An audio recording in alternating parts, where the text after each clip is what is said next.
We offer drop-in peer tutoring for math, sciences, and humanities, and professional peer tutoring by appointment. And if you don't need tutoring, there's also available table space and computer space to work on homework, study rooms, and study materials. There are schedules online for all of the tutors and when they work, but I am in the center Tuesdays from 11 until 1, Wednesdays from 2 until 4, and Fridays from 11 until 3. So, yeah. Thank you. Does anybody have any questions? It's pretty self-explanatory. How much does it cost them? No money. Time, if you're thinking that way, but it does not cost any money. So, yeah. All right, and you're going to leave some stuff with us. Yeah, nobody usually picks them up, so we don't really pass them out. All right. So, but thank you. We'll leave them up there. Thank you, Emily. All right. Okay.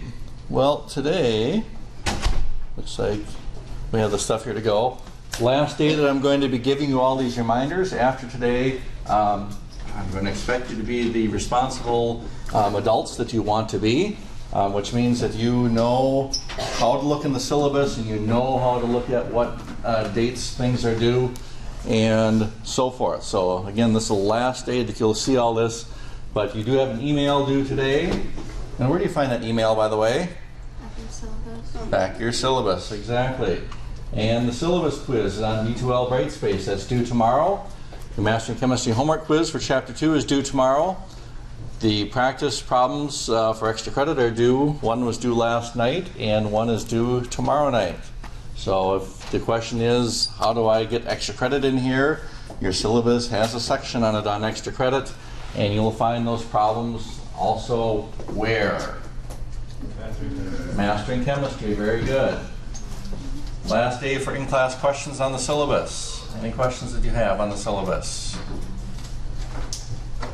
Going once, twice.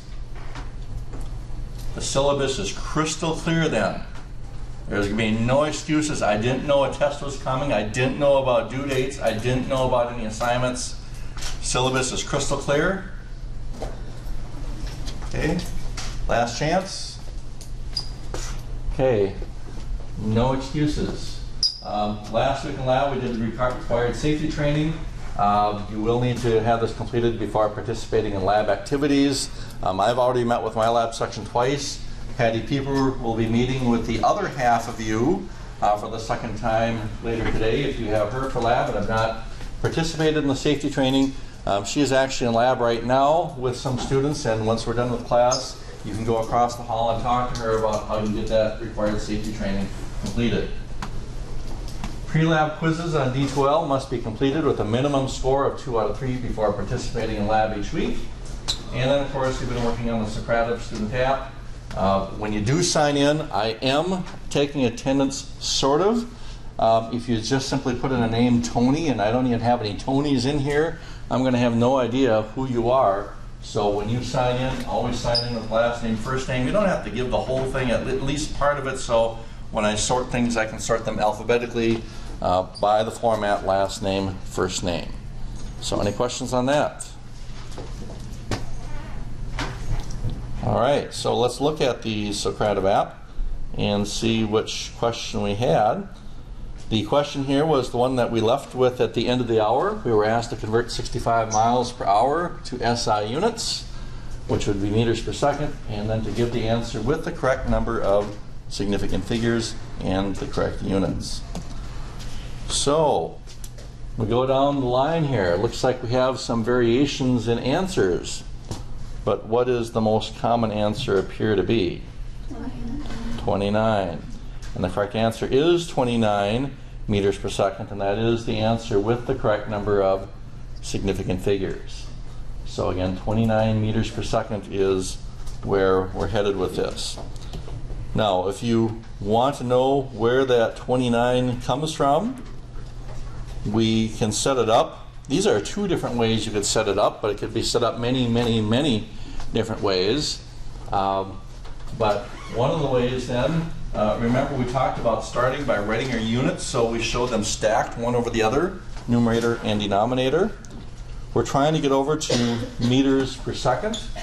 So when you do that, the idea is we always want to set up our conversion factors in such a way that the units cancel out. So here miles cancel out, kilometers cancel out. We have units of meters in the numerator, which is what we're trying to get to out here in the end. We have hours down below, hours up above. They cancel. And minutes, they cancel. And that gives us units of meters over seconds. Then when you cancel this out, and here's where mistakes sometimes come into play. And listen carefully here. If we're going to calculate this, we're going to take 65, and help me with operation. 65 times 1.609 times 1,000, and then what? Divided by 60, and then divided by 60 again. And it's divided by 60 because where does that 60 appear? In the denominator. If we're multiplying by 1/60th, multiplying by 1/60th is the same as dividing by 60. So we're multiplying by 1/60th twice, which means we're dividing by 60 and we're dividing by 60 two different times. And sometimes what happens when students put this out and they're doing it sequentially is they'll see students multiply by 60 out here at the end rather than dividing by 60.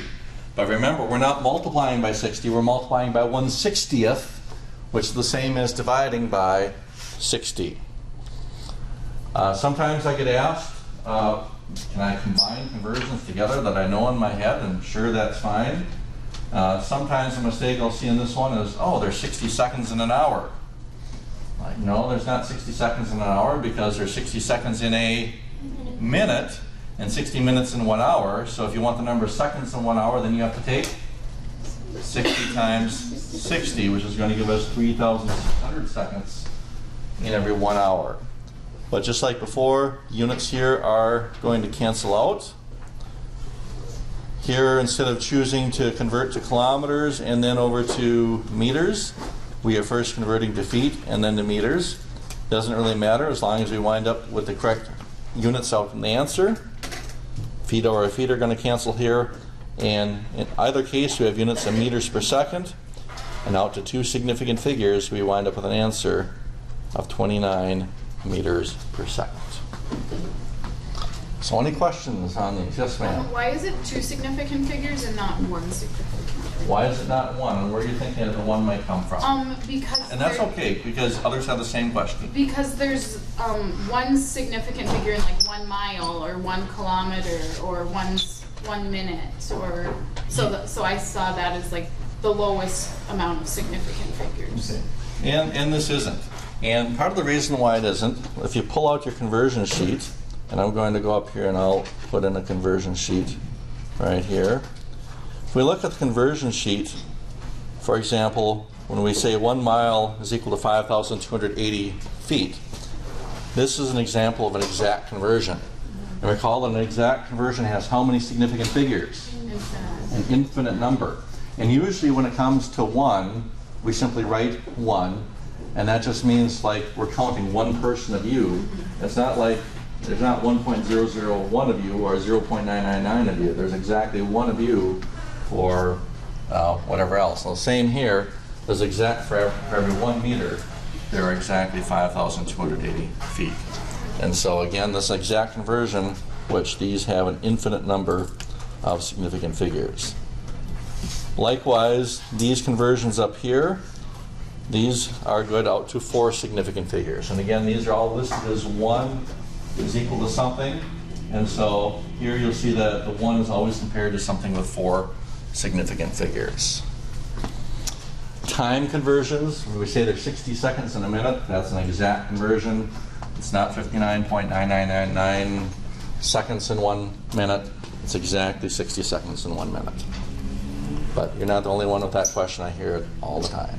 So, anybody else?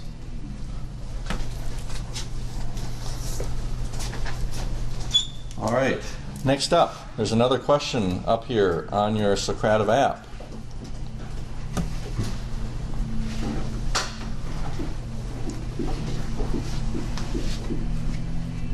If I have a pound of lead and a pound of feathers, what we're saying is a pound of lead is heavier than a pound of feathers. Is that true or false? You can talk with a neighbor if you need to.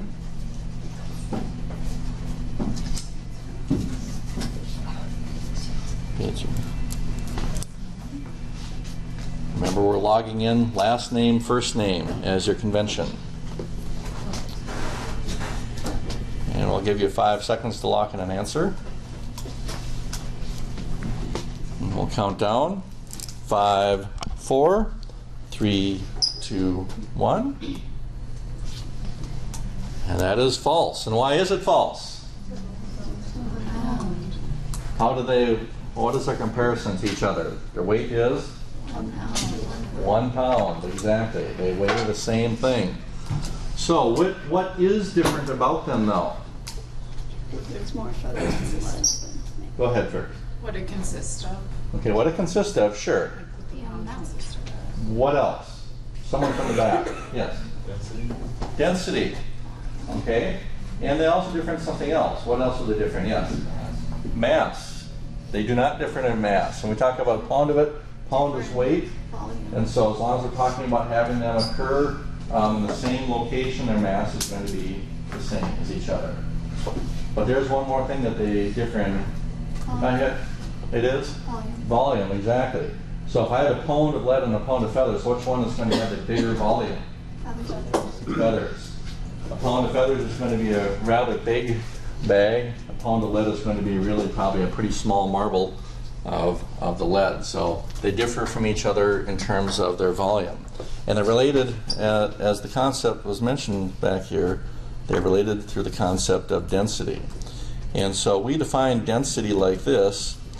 We define density as being the mass per unit of volume. The mass per unit of volume.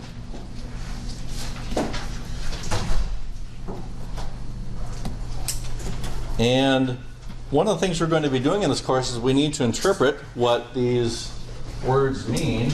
Mathematically, the word per means to do what? Divide. So what are we going to divide here? Mass over volume. Mass over volume. So we'd say that density is equal to mass over volume. And of course, we don't want to write this out every time like this. So to make this simpler, we're going to use symbols, and we'll say D is equal to M over V. So we'll work with this, and this is one of those formulas. I always contend I don't ask you to memorize a lot in here. In fact, it will seem like we do, and when we do memorize stuff in here, the exam for which we'll memorize the most stuff will be the first exam. Second most will be the second exam, and after that there's not really a lot of memorization. It's using a lot of those tools we memorized or learned earlier in here.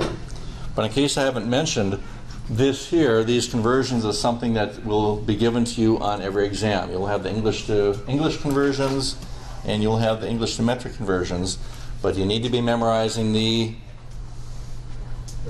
metric to metric. And part of that is that I can't give you all of the metric to metric conversions, because we're going to apply those metric prefixes to all sorts of different units throughout the semesters. We'll be applying them to things like meters, so they'll be like milliliters. We'll be applying them to moles, like millimoles and kilomoles and so forth. And so by learning those prefixes, we can apply them to all sorts of different units later on. So what we're going to do then is we're going to do some demos. And I've brought out a number of different demos here today. And we're going to start with this first one. We are going to be measuring the density of a block of wood. And I dropped my block of wood. I've carried with me for like, I don't even know, I think probably for 25 years since I've been here. But we'll just go ahead and stick it together and pretend I didn't drop it and work with it like that. But what I'd like to do is I'd like to find the density of this block of wood. In order to find the density of this block of wood, what do I need for measurements? Mass and volume. Mass and volume. So how can I find the mass of this? Weigh it. Weigh it. We're going to put on the balance. And actually, here's where the chemists get bad about the vocabulary, because we already talked we should really distinguish between mass and weight. So probably the best term, we wouldn't actually weigh it, we would mass it. But how many people say mass it? I don't. So we're going to weigh it just like we said over here. But even though that's not really good vocabulary, or the best vocabulary, it's still one that we wind up using. So I'm going to go ahead and put this over here on the dot cam so you can at least see some of the measurements we're doing here today. And hopefully this display will come in and we can read it. Oh, we need it a little closer here. There we go. So we're going to place it onto the balance, and you can record this mass. Looks like the mass of the wood block is 241.63. So 241. And what units would these be? Grams. And in order to measure its volume, what other measurements are we going to need for this wood block? Length times width times height. Now, of course, the corners are a little shaved off, so there's going to be a little bit of error in these measurements. But we'll measure these in centimeters, and you can go ahead and take these, and I'll ask them back from you because I can't write them down right now. Yeah, oh, I guess again, 16.9 centimeters. 16.9 centimeters by, looks like 8.8 by 3.7. And again, part of the reason why I'm only going out to the nearest tenth right now is that I want to, the corners are rounded off and so forth, and there's little chunks that have fallen off here, so probably going out to the nearest tenth is all we need to do with this particular one. So I'm going to write these down. Let's see, we had 16.9 by 8.8 by 3.7. And so you see that what I'm doing here is I'm putting that entire volume in the denominator. And now, if we'd like to calculate this result, and I do have some calculators up here, if anybody needs some calculators and come up here and grab yours, just leave me some collateral, please. And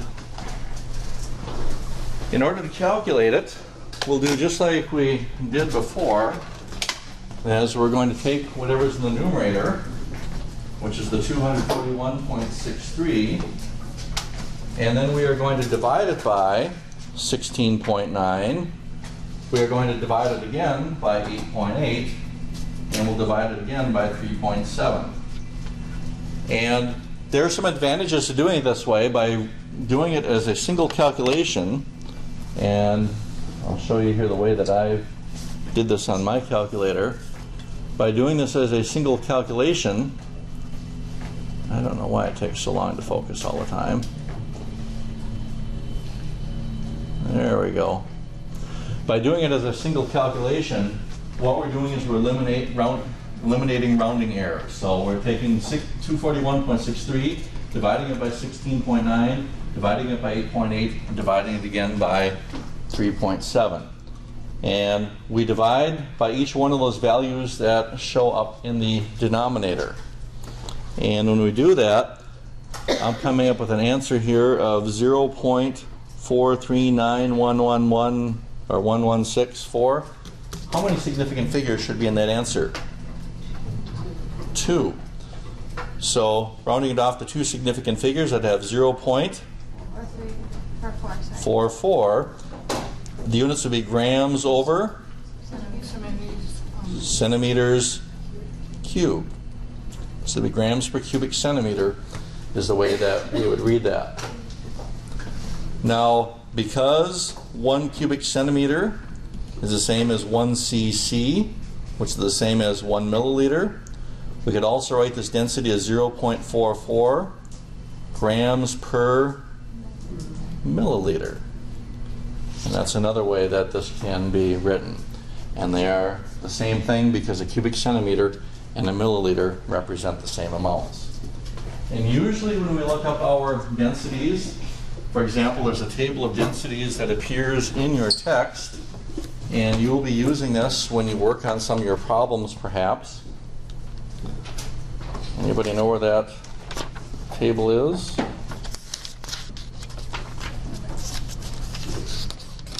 Table of densities. There's a table of densities that appears on page 36. And so these may be some here that you are going to be asked to use when you do your calculations. And it looks like these that show up here are in fact given in units of grams per cubic centimeter. But again, in many cases you're going to see this labeled as units of grams per milliliter. But page 36 lists the densities of some common substances, and sometimes the question comes up, well, how, where do I get that density, or how would I know? And it's assumed that you would use this table if you're not sure what a density would be. So any questions on this calculation?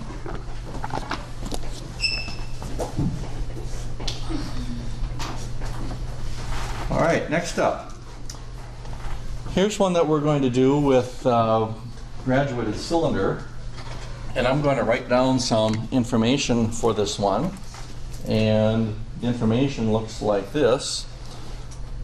What we'll say in this one is, we have an empty graduated cylinder.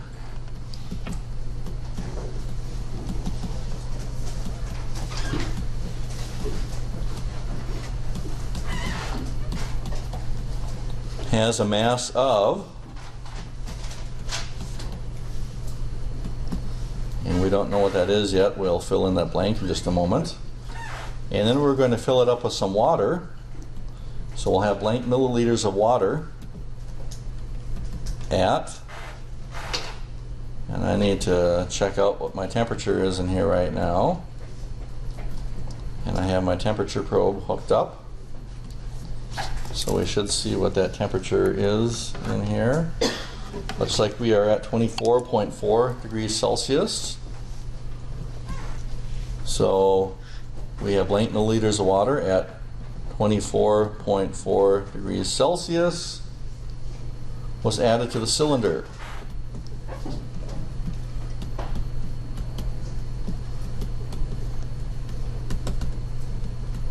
And then the question here is, what is the combined mass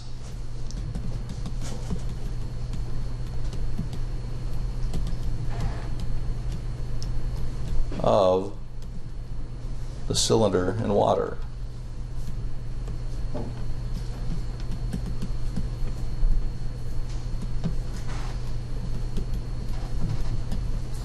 What is the combined mass of the cylinder and water? Now there is a reason why I specified a temperature here. And the reason why a temperature is specified is, and this would be if you go back to the table here on page 36 in your text. Oh, it doesn't even say that. How about that? Well, it turns out that when we look at most densities, the densities that you find in tables are ones that are given at 20 degrees Celsius. And there has to be some standard for which we give the density, because density is something that will change with the temperature. Now, one classic example of that would be hot air balloons. Okay, one of the reasons why hot air balloons work the way they do is because we heat up the air that is in that space up above. What are we trying to do to the density of the air that's in the balloon? We're trying to make it lower. So we heat the air to lower the density in that balloon, and once we lower the density, that makes it more buoyant and allows it to rise. So one of the reasons now, I like to go snorkeling. That's one of the things I love to do, but I've put on like 30-some pounds here in the last 7 or 8 years, and I used to be able to dive down really nice and deep, and now I pretty much float on the top of the water, and I have to kick like hell to get down when I go. So I got to wear a little weight belt or something to make me sink when I go snorkeling. But part of it is because lipids, which is what fat is, less dense than water. So if you ever put oil on water, what does the oil do? It floats. Exactly. So yeah, I got to kick a little harder now to get down and wear a weight belt to get down when I snorkel. So same thing is true with the hot air balloons. You heat up the air, and that makes it less dense and causes it to be more buoyant in the air that surrounds it. So what we're going to do here is we're going to go ahead and do some measurements. We're going to fill in these blanks. And we'll start here with the graduated cylinder. There we go. And again, it's probably going to take us a little while to get these focused in here. So we'll try to get it to come in. I don't know why it takes so long, but here we go. All right, so we will go ahead and zero that, and we'll put on a balance. It looks like the graduated cylinder here has a mass of 100.42 grams. Good. 100. What did I say? 100.42. Now I'm going to add some water to this graduated cylinder. And we're going to place it back onto the balance here in just a bit. And we're going to check to see how much water we add before we put it onto the balance. And in this case here, it looks like we wind up with, and we're somewhere here between 56 and 57. So I'd say this is probably about 56.7 milliliters. So we have about 56.7 milliliters of water that was added to the cylinder. And then what we'd like to know is what is the combined mass of the cylinder and the water. Now before we actually measure it, we're going to go ahead and do some calculations and see if we can predict what that mass should be. And you need some information to go ahead and do this. Now this is information that you're either going to be provided in the problem or one that you need to look up. In this case I've looked up for you, and the density of water at 24.4 degrees Celsius is equal to 0.997 grams per milliliter. So telling you that the density is 0.997 grams per milliliter. Now let's write down some of the information that we have. We know the mass of the cylinder. And the mass of the cylinder again is how much? 100.42 grams. Do we know the mass of the water? Okay, we don't know the mass of the water. So right now that's an unknown. And what we're trying to find is, what is the combined mass of the two? So we want to know what is the combined mass of the two. And that's ultimately right here what we're trying to achieve. Now part of the reason why I set it up like this is the mass of the water is something that we can calculate. And how can we calculate the mass of this water? Density. From its density and its volume, both of which are given here. We know both the density of the water and we know the volume of the water. So our formula for density says D is equal to M over V. But what we want to know in this case is, we want to know what is the mass of that water. So this is why algebra is a requirement for this course. We need to solve this equation for M. So how do we get M by itself? Volume times density. Right, we're going to multiply volume times density. In other words, you have to multiply each side by V. When we multiply the right-hand side by V to get rid of V in the denominator, if we multiply the right-hand side by V, we have to multiply the left side by V as well. And that tells us that M is equal to V times D. So then if we substitute in our numbers, what was the volume we said we had in this case? 56.7 milliliters. That's the stuff right here. The 56.7 milliliters is the volume. And the density is how much? 0.997 grams per milliliter. Well, now if we multiply these two together, what happens to units? Just goes to grams. Just goes to grams. And why does it just go to grams? Milliliters cancel. We have milliliters over milliliters. They're going to cancel out. So that we then take 56.7, multiply it by 0.997, and we wind up with an answer of 56.5299. So we can then write this as what? 56.5299. So this number here should really have how many significant figures? 3.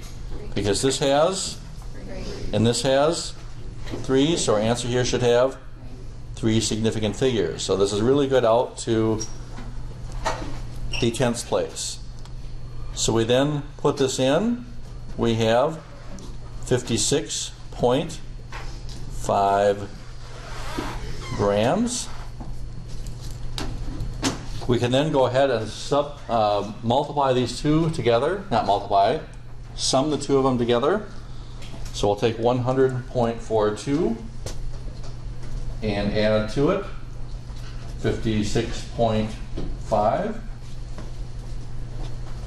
And with the correct number of significant figures, we should round this to 156.92. The 2 then would not be included. It looks like we go out to 156.9. The label on this would be grams. So the combined mass we'd expect is 156.9 grams. And if we come back here and try to place it on here and see if that is in fact what we find, looks like we wind up with 157.20 grams. 157.20. And we get the 157.20 as a basis of comparison. I'll put this one in red. 157.20 grams is what we actually have. And when we write it out like this, come on, there we go. We see then that we have variation that is out here in the tenths place. And the reason why it's a tenths is because these differ from each other only by 0.3 from each other. So since they differ from each other out in the tenths place, that is 0.3 from each other, then we have in fact expressed this out to the correct number of significant figures. So any questions on this particular calculation?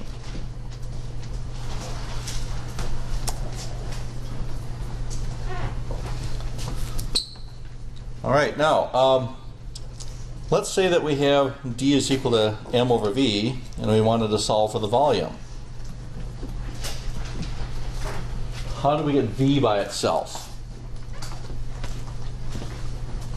Divide by mass. And if we divide by mass, so where is the V residing? In the denominator. We don't want it in the denominator. Yes, sir. Yeah, we need to get the V up in the numerator, so we have to first put the V up in the numerator by multiplying each side by V. And then what? Divide by density. So we divide the left side by density. We divide the left side by density. We must also do that to the right-hand side. D here cancels out. And that tells us that V is equal to M over D. Now, I know some of us are algebra challenged, and we have issues with that. Fortunately, I have something that might help you. It's called the density pi. The density pi. And I just have to make sure that I write the density pi correctly here. I am. Okay, and when I write out the density pi, I'm going to put me on top. M for me on top, because I love pi. So what I'm going to do here in order to calculate this, here's how the density pi works. If you want, anybody seen like these types of setups before, how these work? Okay, you probably learned this little trick in algebra. Whichever one you want to figure out, you cover up. If you want to figure out D, we cover it up, and that tells us we take M over V. If we want to find M, we cover it up, and that is V times D. They're side by side. If we want to cover V, or calculate V, we cover it up. Tells us V is equal to M over D. So the density pi works by covering up whichever one you want to calculate, and then seeing how they line up. So any questions on density calculations?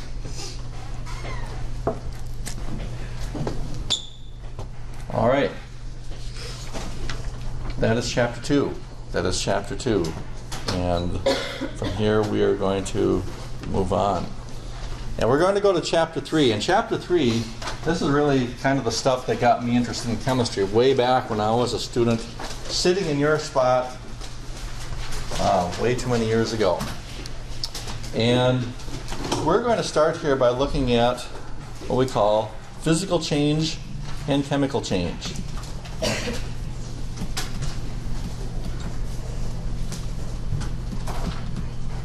Physical change and chemical change. And here's how we define these two. First of all, a chemical change is a change in which no new chemicals are formed.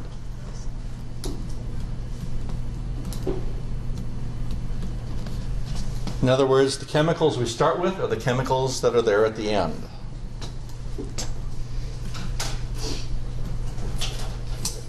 Which means a chemical change is a change in which New chemicals are formed. new chemicals are formed.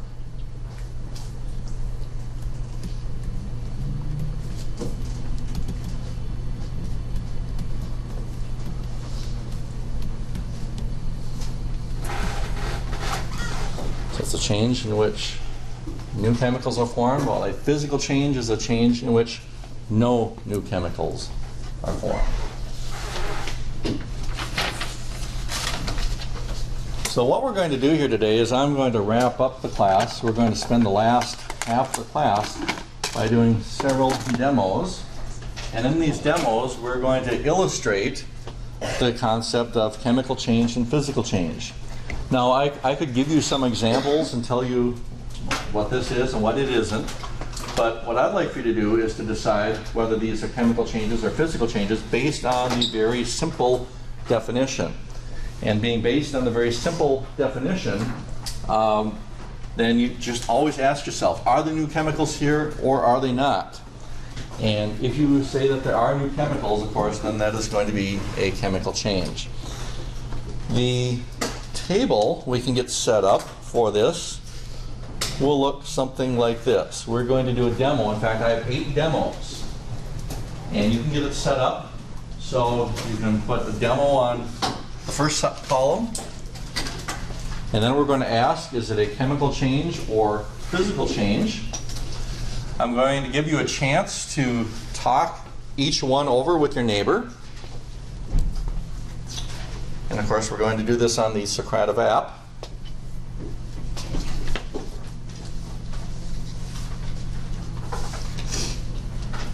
And then we'll reveal the answer and we'll see whether we're right or wrong. And part of the reason why I do this is that most of us actually have a pretty good impression of what these are without me actually telling you examples, but by seeing them, figuring out what these are.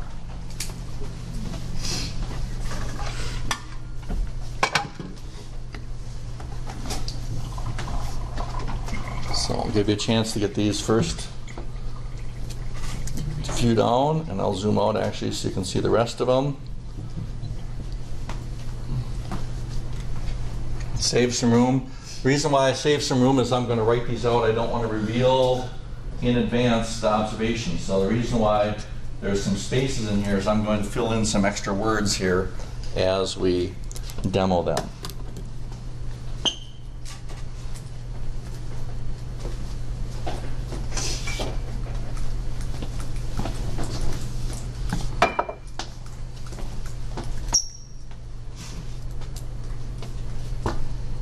so we'll give you about 30 seconds here to finish making your table.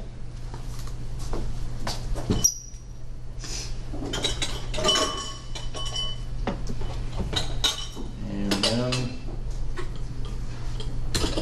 I am going to do the first one here for you. And you might as well get the Socrative app out and get yourself logged in again. Remember, last name, first name if it's logged you out.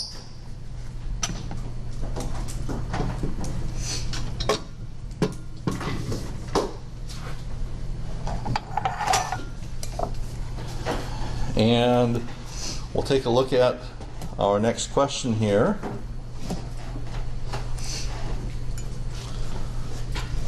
So before you answer this, I'm going to show you this particular demo. I'm going to take some calcium chloride and some sodium carbonate, and I suppose I should have mentioned that the reason why there was a little space above your table is because I had one more demo that I'm going to do that kind of precedes that table. So you see I had a little space up above. Alright, so what I'm going to do here is I'm going to take, and actually it still is the calcium chloride and sodium carbonate. What I'm going to do is I'm going to mix these together, and we are going to observe what happens to them when we mix them. But before we do that, I'm going to place these onto the balance, and we are going to find its mass. And I'm going to put on this mass here, and I think that'll probably be adequate. And part of the reason why I like to use this this particular balance to measure these masses is because it gives us a kind of a conceptual feel as to what's happening here with the mass. And when we work with this type of balance, the double pan balance, we have an arm that swings back and forth, and I'm trying to get it so it swings back and forth equally on the two sides. And it looks like I'm pretty much on target with that.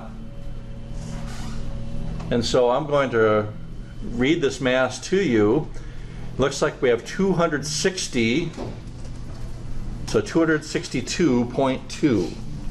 262.2 grams. So again, I have 262.2 grams. Now what I'm going to do is I'm going to mix these together and watch what happens when I mix them together, or one or the other, and now it turns a cloudy white. Now anybody know what we call a cloudy formation when we mix two chemicals together? That's called a precipitate. Precipitate. And so what we say here, I'm going to complete this sentence now, is that solutions of sodium chloride and calcium chloride and sodium carbonate are mixed together, yielding a white precipitate.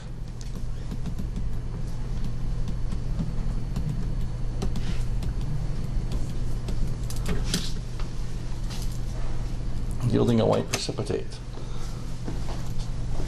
Now my question to you, the first question on here, is this. They're mixed together yielding a white precipitate. I'm going to place these back onto the balance, and we're going to figure out what happens to their mass. Now first of all, the word precipitate means literally to fall out.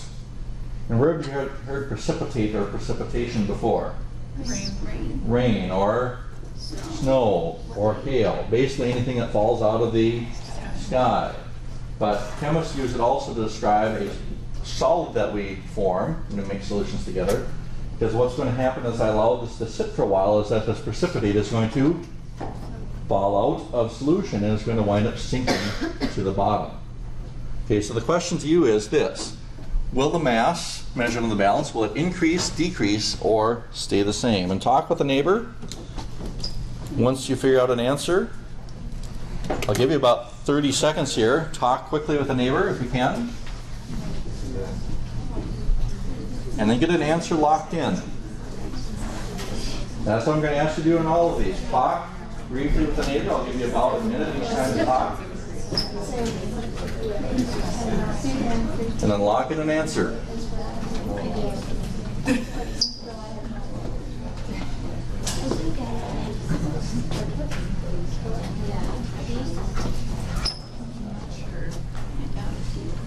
All right, now we're going to, time of truth is going to come. We're going to place these onto the balance. When I place these onto the balance, what do I need to do? Make sure that both of them get back onto the balance. When I do so, you're going to now see these swing back and forth, and as they swing back and forth, you see that they are swinging back and forth equally on each side.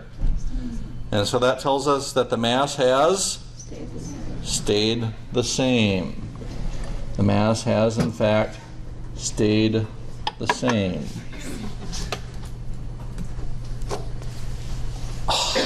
Only 28% of you. Okay, now, this is attributed to what we call the law of conservation of matter. This is the law of conservation of matter.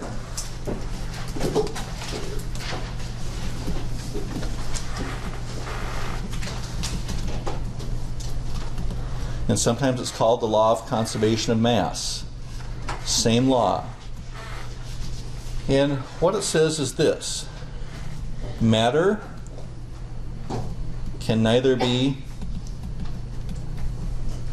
created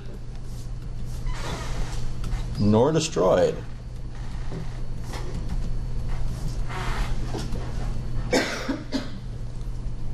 As a result of a chemical reaction.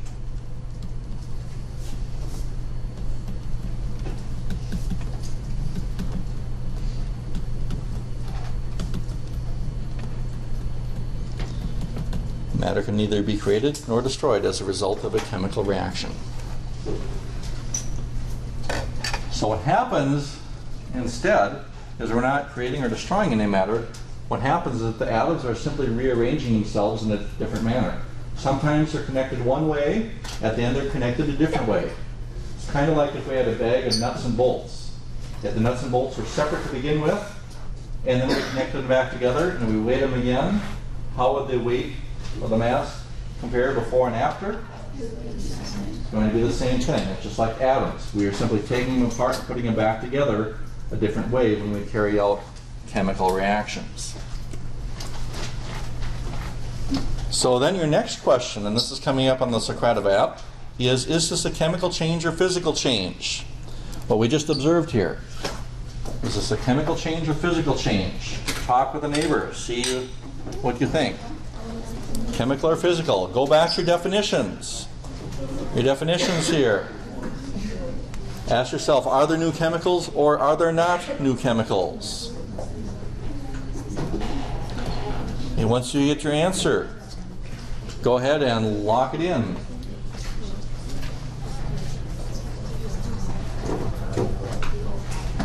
Is it a chemical change or physical change?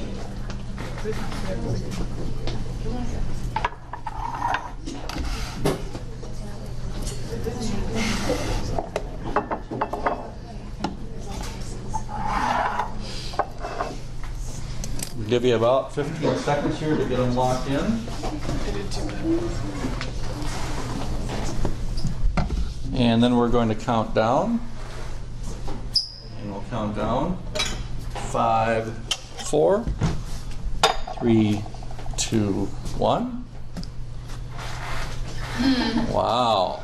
It's 50-50. This is a chemical change.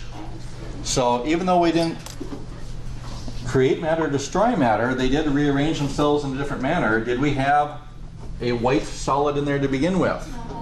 No, we didn't. So we start with two clear colorless solutions. At the end we have a white precipitate, or white solid. So this is, in fact, a chemical change. In fact, the stuff that's in here, the stuff that we made, is called calcium carbonate, which is the stuff that is found in this right here, which is chalk. This is calcium carbonate, or chalk, that we formed when we mix these two together. And the other chemical we formed, let's see, was calcium carbonate, and let's see. The other one would be sodium chloride, and sodium chloride is going to be this stuff right here.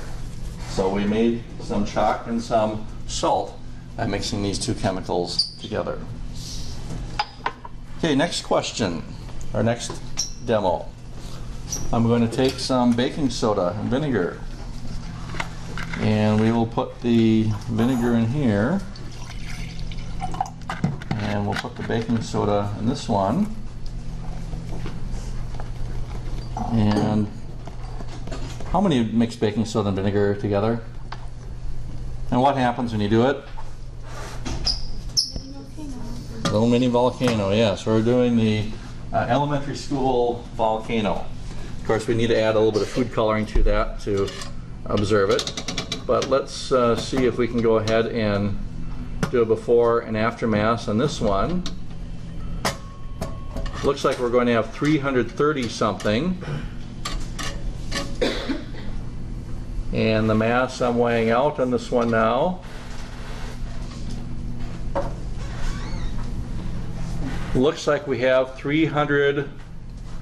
338.2. And we're going to record that in our table here. We have 338.2. So 338.2 grams. And now I'm going to go ahead and mix these together, and we're going to observe what happens. And let's see if you're right about them making a gas. I need to do this slowly because I don't want this to foam over the top or anything. And so while it's certainly a lot more fun when it does, we're going to try to make a point here in terms of what's happening with the masses.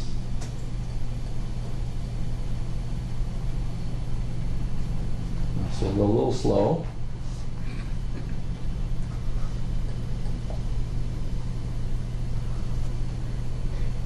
Slow down. All right. So now what I'm going to do here is I'm going to place it back under the balance, and this is going to take us to our next Socrative app question. And so you see I haven't spilled any. I'm going to just set it aside here so I don't drop it or anything, because I'm actually good at that. There will be an accident this semester, I can almost promise you. Okay, almost promise you. I won't guarantee it, but I can almost promise you there will be an accident this semester. And that's the reason why I'm teaching and why I'm not working in a lab. Okay, so baking soda and vinegar are mixed to yield carbon dioxide gas. I'm going to place them back under the balance and measure their mass. Will the mass have increased, decreased, or stayed the same?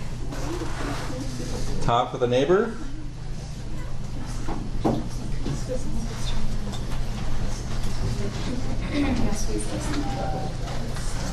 And we're going to see if you're right.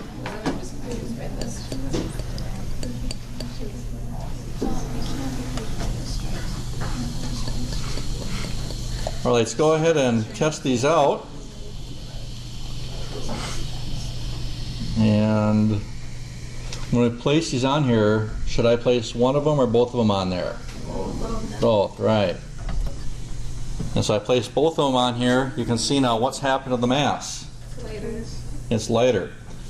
And it's like, well, wait a minute. What did he just tell us? Okay, and well, it looks like we said decrease. Some of us said stay the same. Those of you that said stay the same, of course, you're going back to the law of conservation of matter, because he just told us it stays the same. But why is it not staying the same? Because the gas is gas. It turns into gas, and where's that gas going? Out into the air. Are we actually measuring it on the balance this time? Mm-hmm. No. And so when we talk about the states of matter, solid, liquid, and gas, gases are a form of matter, and sometimes we find it difficult to weigh them. But this is actually an example. If I were to come back here on your exam and say, well, what is one way to show that gases are a form of matter? And in order for it to be matter, it has to have two properties. It has to have mass and volume. In other words, we have to be able to measure its density. We have to be able to measure its density. If we can measure its density, then that means it is a form of matter. And so we've just shown here how we can find its mass. I could even go back and move this a bit and find out exactly how much gas we produced. If I slide this along here, looks like now we are somewhere around 335.5. And so we went from, is that right? 335.5? It is. And we started at 338.2 grams. So that tells us we did in fact lose some mass, and that went into the air. Now, if we did want to show that mass is conserved, we could actually do that with this reaction. Well, what would we need to do in order to show that mass is actually conserved? Enclose. Right, we would have to enclose it. We'd have to have this take place in a closed container. We could put it in a sealed bottle, have them in separate containers, and then break one, mix them together, just like you might in a glow stick, for example. You have vials where the chemicals are separated, then crack the vial that mixes the chemicals together. We do something similar with that and just make sure it stays in a tight enough, secure enough container that that gas stays in there. And if we could have contained the gas, we would have seen that the mass stayed the same. So what we say is that baking soda and vinegar mix to form. And anybody know what that gas is? There's actually a quick way we can show which gas is formed. I'll go ahead and pour a little bit more into here. And I think I have something that I can show that with here. I do. And I might have moved this around enough that I've lost some of that. But I can go ahead and take this burning wood splint, and if I've not moved this around too much, I can take this burning wood splint and put it on the top without actually dipping it in, and we see that the flame went out. And carbon dioxide is actually used in many fire extinguishers because it puts out fire. Okay, so the gas that's formed here, you might as well get used to writing formulas. The formula of carbon dioxide is CO2. So it's CO2 gas. We saw that the first one here was a chemical change. The second one, and this is now your next question on the Socrative app. When they mix together to yield carbon dioxide gas, is this a chemical change or is it a physical change? Talk with the neighbor. Get your answers locked in.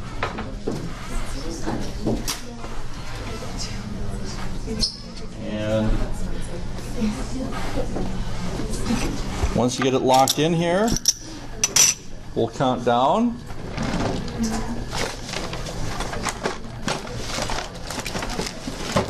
And we'll count down. 5, 4, 3, 2, 1. And this here is a chemical change. We didn't start with carbon dioxide. We wound up with carbon dioxide at the end. So again, this here is a chemical change. If you see the formation of a precipitate, that tells us there's evidence of a chemical change. If we mix two liquids, or a liquid and a gas together, or a liquid and a solid together, and we form a gas, then that would be evidence for a chemical change. Next up here, we're going to take some sugar. And we'll put some sugar into this test tube. That looks good. And we'll go ahead and heat this sugar up. And I'll see if I can put this into the dock cam so you can watch it. And where is it? Right here.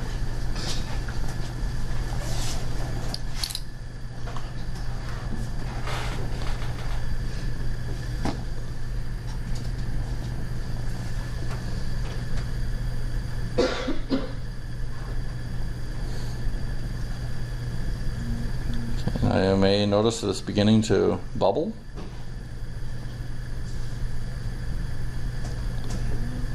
And it's starting to turn brown around the sides.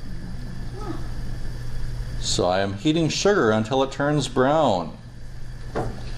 If you're a cook, this is called caramelizing it. Yes, it's caramelizing it. And if you smell this, how does it smell if you're up near the front? It smells like toasted marshmallows. So we're heating sugar until it turns brown. And this is on your Socrative app. Is this an example of a chemical change or a physical change? Again, talk with the neighbor. Give you a few seconds.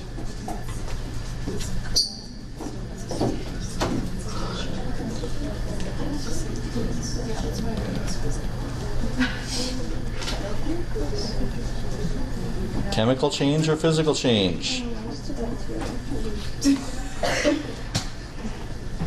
Give you about 15 seconds here.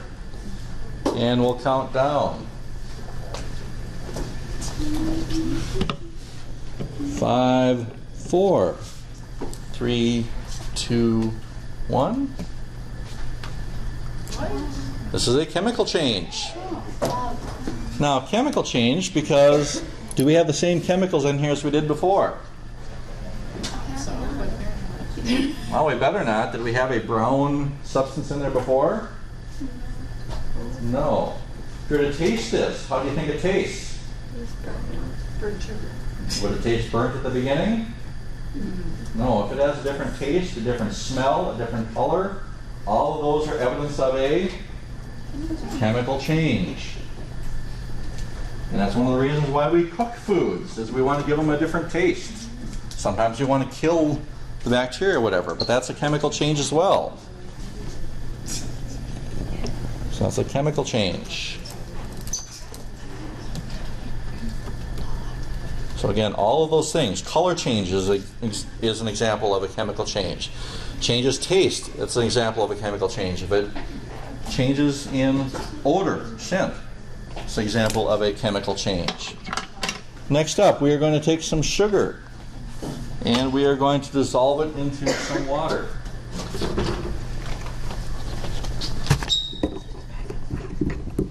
And we'll put a little bit of water here in the beaker, and we'll go ahead and grab a spatula here and put some sugar in. And now I'm going to dissolve that sugar. So ask yourself, is this a chemical change or a physical change? I am dissolving sugar, and if I stir this here long enough, notice what's happening to the sugar. It is disappearing, it's going into solution. So ask yourself, dissolving sugar, is this an example of a chemical change or is it a physical change? And then lock in your answer.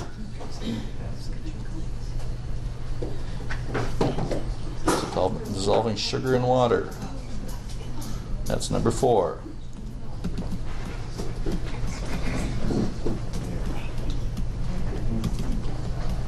And we'll count down here. 5, 4, 3, 2, 1. This is an example of a physical change. It's an example of a physical change because... Is that the right question? Oh, boiling water. Wrong one. Darn it. Well, guess we know the answer for the next one. You know the answer to that one. Let's look at the next one. Dissolving sugar in water. Sorry about that. I must have done these out of order. I did. Sorry about that. So, is dissolving sugar in water, is this an example of a chemical change or a physical change? You should tell me before we do it here. So we'll count down. 5, 4, 3, 2, 1. Example of a physical change. And it's a physical change because we started with sugar and water, and we now have sugar and water. How can we get the sugar out of there? Evaporate the water. Evaporate away the water. Does the taste still the same? Yes, it is. And if we evaporate the water off, we can certainly condense that water back into liquid if we needed to. If we want to boil the water, and you already saw this one because I did the question out of order, but if we boil the water, come back here. Don't grab the hot test tube, Lance, like I like to do. Here we go.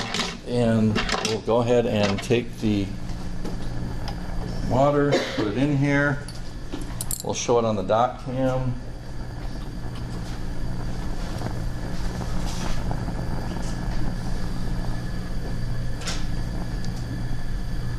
And since we already saw the answer to this one, is boiling water an example of a chemical change or a physical change? It's a physical change, so we're not quite boiling it yet. But once we begin to boil, why is it a physical change? Because you begin We start with water and we end with water. It's just water in the liquid phase versus water in the gaseous phase.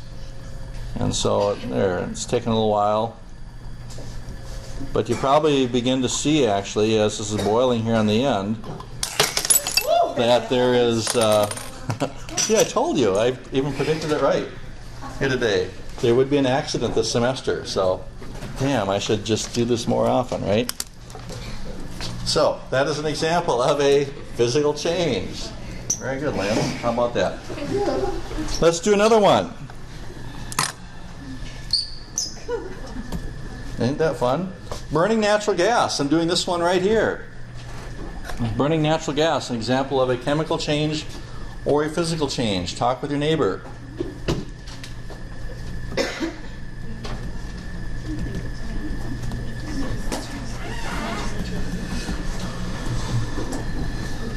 So this is number 6.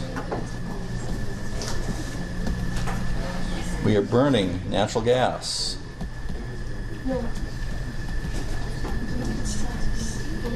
Let's get your answers locked in.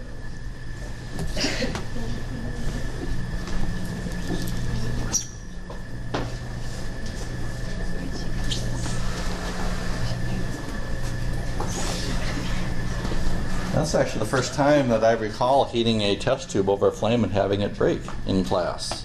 What about outside from class? Outside of class had it happen, but first time in class. All right. Chemical change or physical change? Let's lock them in. 5, 4, 3, 2, 1. It is a chemical change. There are new chemicals that are being formed that are different than at the beginning. And how would we know that there's new chemicals in there? Well, it certainly doesn't smell the same way as it goes in. If you ever smelled a natural gas before, you know it has some sort of odor. And actually, natural gas itself doesn't have an odor. We have it, something that is added in, but there's no odor or anything coming off of here. But this is not a renewable resource. If we want to burn more natural gas, what do we need to do? We need to get it up out of the earth. Okay? So that's the same reason why we keep digging for oil and digging for natural gas, because these things are not renewable. Once we burn them up, they are gone. And we've converted them into carbon dioxide and whatever else. So not the same at the end as they are at the beginning. So whenever you burn something, and burning is different than heating. When we burn it, we should see a physical flame. So we're talking about the gas that's in here. That is an example of a chemical change. Next up, we're going to burn some magnesium.